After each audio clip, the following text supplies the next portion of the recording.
Welcome to our Mahaperiyava களஞ்சியம் channel. இன்னைக்கு நம்ம பார்க்க போகிறது தெய்வத்தின் குரல் 4ஆம் பாகம் 6ஆம் அத்தியாயம் போர் தீர்ந்து அமைதி காண. அதில் அழுத்து போனாலும் அற்று போவதில்லை. ஒவ்வொரு ஆசையும் ஒவ்வொரு சமயத்தில் அழுத்து போகிறது. ஆனாலும் எந்த ஆசையுமே ஒரு வழியாக அற்று போயும் விடாமல் கொஞ்ச நேரத்துக்கு அப்புறம் விட்டேனா பார் என்று மறுபடி படையெடுக்கிறது. ஆசையை பூர்த்தி பண்ணும் வஸ்துவின் அனுபவம் ஜீவனுக்கு திரும்ப திரும்ப வேண்டியிருக்கிறது.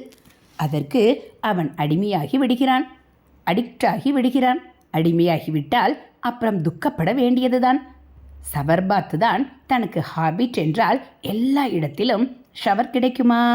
சங்கீதத்தில் ராசிக்கியம் இருக்கிறவனுக்கு எப்போதும் உசந்த சங்கீதமாக கிடைக்க முடியுமா? கவிதையிலே ரொம்ப ரசிப்பு, இலக்கியத்திலே ஈடுபாடு இருக்கிறவனுக்கு உசந்த விஷயமாக எப்போதோதான் கிடைக்கிறது. காமா சோமா கண்ணா பின்னா ஆகியவை தான் நிறைய கிடைக்கின்றன. இவனுக்கோ படிக்காமல் இருக்க முடிவதில்லை. அப்படி ஹாபிட்டாகி விட்டது. ஆனால் படிக்க எடுக்கிற புஸ்தகம் எதுவும் திருப்தி தரமாட்டேன் என்கிறது. அதற்காக படிக்காமல் இருந்தாலும் டல்லாக டிப்ரெஸ்டாக இருக்கிறது. ஆசை உண்டாக்குகிற ஹாபிட் என்கிற பழக்க தோஷத்தினால் இப்படியெல்லாம் துன்பம். ரேஸ் கோர்ஸ், கள்ளுக்கடை, சீட்டாட்டம், காஃபி கிளப் தான் என்றில்லை.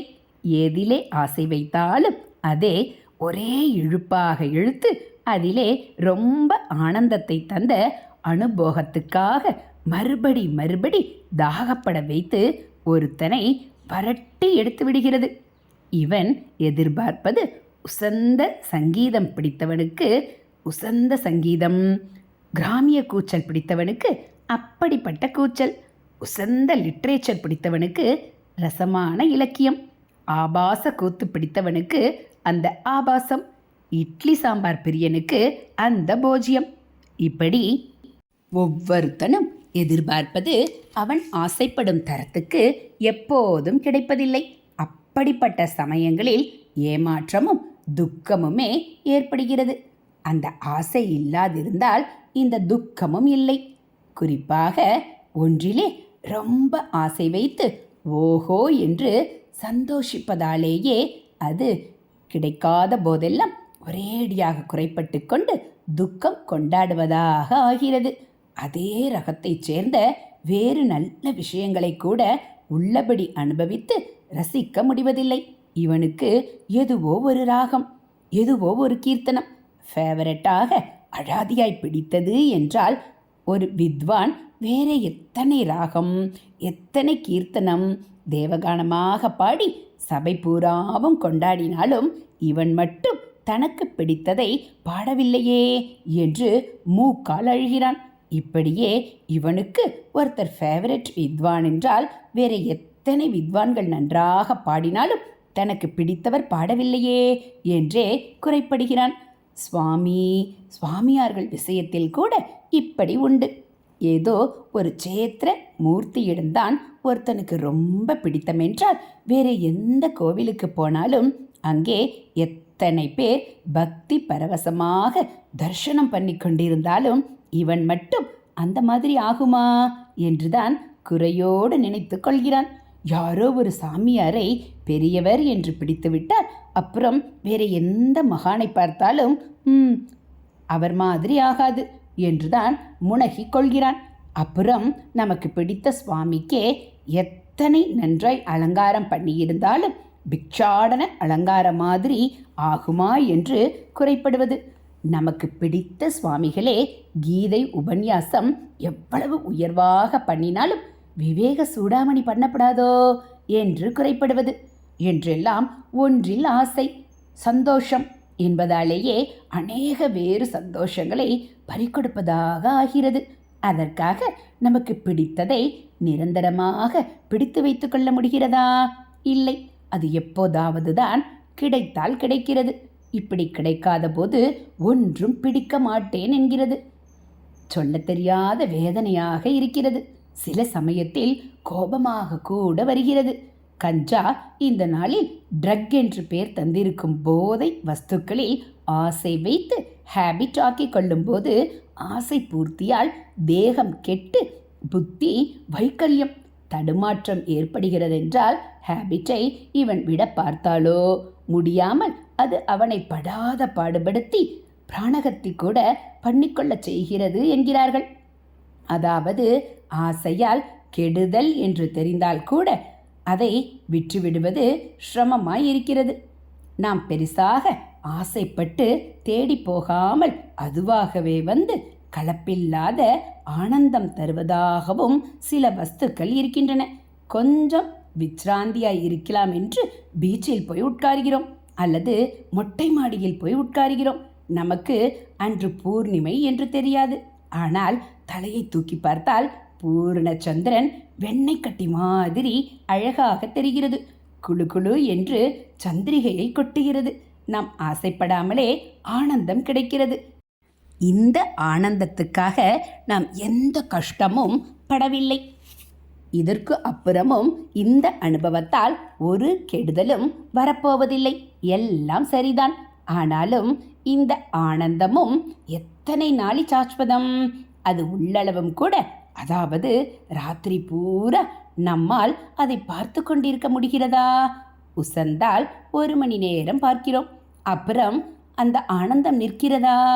ஆனாலும் இன்றைக்கு பார்த்ததில் ஹேபிட் மாதிரி கொஞ்சம் ஏற்பட்டு விட்டது. நாளைக்கும் சந்திரனை பார்க்கிறோம், ஆனால் அது இன்று மாதிரி இல்லை. கொஞ்சம் மூலியாகத்தான் இருக்கிறது. இன்று பூரணமாக பார்த்து விட்டதாலேயே நாளைக்கு மூலியாக பார்க்கும்போது என்னவோ போலிருக்கிறது. எப்போ பூர்ணிமை வரும், எப்போ வரும் என்று இன்னும் 1 மாசத்துக்கு அப்புறம் அதே நாள் வருகிற வரைக்கும் ஒரு ஆசை அடித்துக்கொண்டே இருக்கிறது. அதாவது முதலில் பூர்ணிமைக்காக ஆசைப்படாவிட்டாலும் அதை பார்த்து ஆனந்தப்பட்ட பின் ஆனந்தமே ஆசையை உண்டாக்கி விடுகிறது. இப்படி எதிர்பாராமல் தானாகவே ரொம்ப ஆனந்தமாக வருகிறவையும் பிற்பாடு ஆசையை ஏற்படுத்தி விடுகிறது. எந்த ஆனந்தமானாலும் அது நிரந்தரமாய் இருப்பதில்லையாதலால் அந்த ஆனந்தத்துக்கு காரணமான வஸ்து ஏதோ ஒரு சமயத்தில் மட்டுமே நமக்கு கிட்டுவதாய் இருந்து கொண்டு மற்ற சமயங்களிலெல்லாம் அதற்காக நம்மை தவிக்க பண்ணி கொண்டிருக்கிறது. நல்லதில்லாததுகளைப் போலவே நல்லதின் விஷயத்திலும் இப்படி இருக்கிறது. ஈஸ்வர தர்சனம் சனகாலம் கிடைத்து அவன் மறைந்து போய் விட்டானால் அப்புறம் அந்த தர்ஷன ஆசை பக்தனை பைத்தியமாக வெறியாக ஆக்கிவிடுகிறது. அதை ஒரு உத்தமமான விரகதாபமாக சொல்கிறார்கள். அந்த பாவத்திலேதான் மாணிக்கவாசகர் ஸ்ரீ கிருஷ்ண சைத்தன்யர் எல்லாம் கதறு கதறு என்று கதறி மூர்ச்சை போட்டு விழுந்திருக்கிறார்கள். சென்ற நூற்றாண்டில் இப்படியே ராமகிருஷ்ண பரமஹம்சாவை சொல்கிறார்கள். ஹரஹர சங்கர, ஜெய் ஜெய சங்கர. அடுத்து அத்வைதம் தவிர அனைத்திலும் துக்கம். சிருஷ்டியிலே ஈஸ்வரன் சாஸ்வத ஆனந்தம் தருவதாக எதொன்றையுமே படைக்கவில்லை. அவனே தர்ஷனம் தந்தால் கூட அது சர்வகால ஆனந்தமாக இருப்பதில்லை. நாம தேவரை போல, சுந்தரமூர்த்தி சுவாமிகளைப் போல தினம் தினம் அவனை பார்த்து கொட்டமடித்தவர்களை கூட அவ்வப்போது விட்டு பிரிந்து அழவும் தான் வைத்திருக்கிறான். கிருஷ்ணனுக்கு ராதை உயிர் என்கிறார்கள். அவளையும் விரகத்தில் அப்படியே தேகமே சிதறிப்போய் விடுகிறார் போல துடிக்கத்தான் விட்டிருக்கிறான். ஆசைப்பட்டால் அழுதுதான் ஆகணும் என்றே இப்படியெல்லாம் வைத்திருக்கிறான். அவனை வெளியிலே வேறாக வைத்து ஆனந்தப்படுகிறவரை அதுவும் சாஸ்வத சுகமில்லை.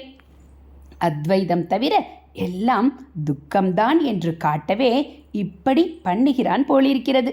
இலக்கியம், சங்கீதம், சிற்பம் முதலானதுகளில் மனசை கொடுத்தவர்கள், அதாவது நிரம்ப ஆசை வைத்தவர்கள் உசந்ததாக அவற்றில் ஒன்றை பார்த்துவிட்டால் அது மாதிரி பார்ப்போமா பார்ப்போமா என்று சதாவும் ஒரு தவிப்பாக தேடிக்கொண்டே இருப்பார்கள்.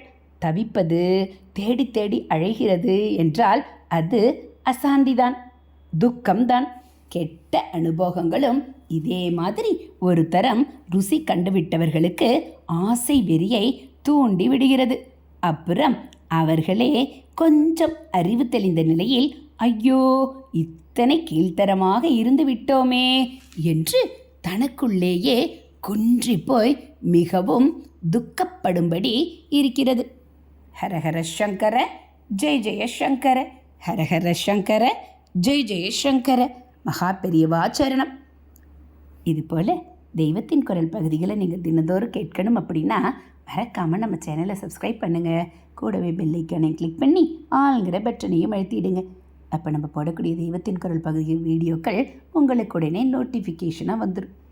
நம்ம சேனலில் வரக்கூடிய ஆன்மீக விஷயங்கள் எல்லாம் உங்களுக்கு பிடிச்சிருந்தா ஒரு லைக்கும் கமெண்ட்டும் கொடுத்து உங்களுக்கு தெரிஞ்சு உங்களுக்கும் ஷேர் பண்ணுங்கள். தேங்க்யூ.